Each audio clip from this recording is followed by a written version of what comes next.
Magandang umaga, Pilipinas! Live mula sa Pag-asa Weather and Fog Forecasting Center, eto na po ang data sa lagay ng ating panahon. Mga kabayan, patuloy po tayo sa pagbabantay sa lagay ng Bagyong Santi na nasa loob ng ating Philippine Area of Responsibility. Ito naman po ay isa pa lamang tropical depression sa ngayon, pero maaari pa itong lumakas sa mga susunod na mga oras at araw dahil po sa amount of moisture na makukuha nito habang ito ay nasa karagatan. Sa ngayon ay wala pa naman itong direktang epekto pero ang ITCZ ay aktibo pa rin sa pagpapaulan sa ilang bahagi ng bansa, lalong-lalo na po sa Mimaropa, Bicol Region, Visayas at Mindanao.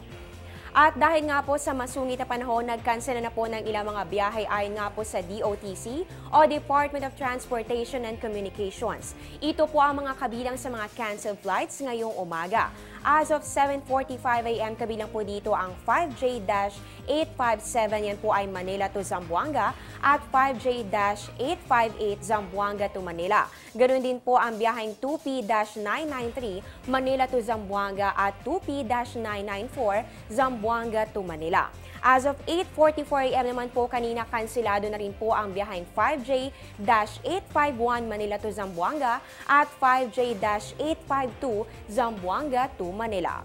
At para naman po sa mga walang pasok ayon po sa PIA Western Mindanao, as of 8:33 AM inabisuhan na po ng City Government of Zamboanga na lahat ng klase ay suspendido pa rin sa lahat ng antas. Gayunpaman ang mga government offices, yan po ay parehong national and local, ay bukas sa araw na ito.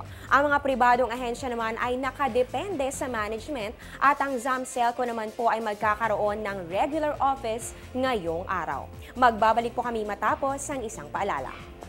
Teng, ang package. Ma'am, sabi ng Air 21 on the road na. Ano, Teng? Ang package. Ma'am, sabi ng Air 21 na receive na. Okay, very good.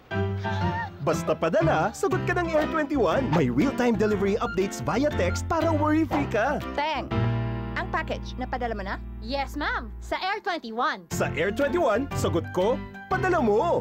Para naman po sa flood update ayon po sa PIA Western Mindanao, as of 8:36 AM kanina, 6 na barangay po ang apektado ng pagbaha dyan po yan sa Lamitan City, Basilan kahapon. Ayon sa initial report ng CSWD, higit 600 pamilya ang apektado sa 3 barangay pa lamang. 2 po ang nasawi at 4 naman ang nawawala. At ito ay naman po sa official Twitter account ng City Government of Zamboanga. As of 9:03 AM kanina, halos 3,000 pamilya na ang apektado doon dahil po yan sa buhos ulan na epekto ng ITCZ. 3 kataong naitalang namatay at ang isa naman po ay nawawala.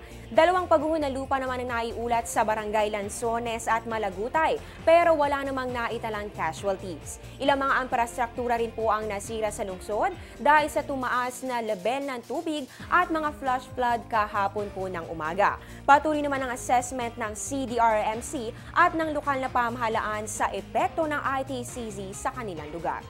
At yan po ang latest mula dito sa Pag-asa. Manatiling nakatutok sa Panahon TV Express kung saan walang pinipiling panahon ang pagbibigay impormasyon. Ako po ang inyong weather lover, Amor La Rosa, na nagsasabing ang taong handa at mahinahon kayang lagpasan ang hamon ng panahon. Magandang umaga po sa inyong lahat.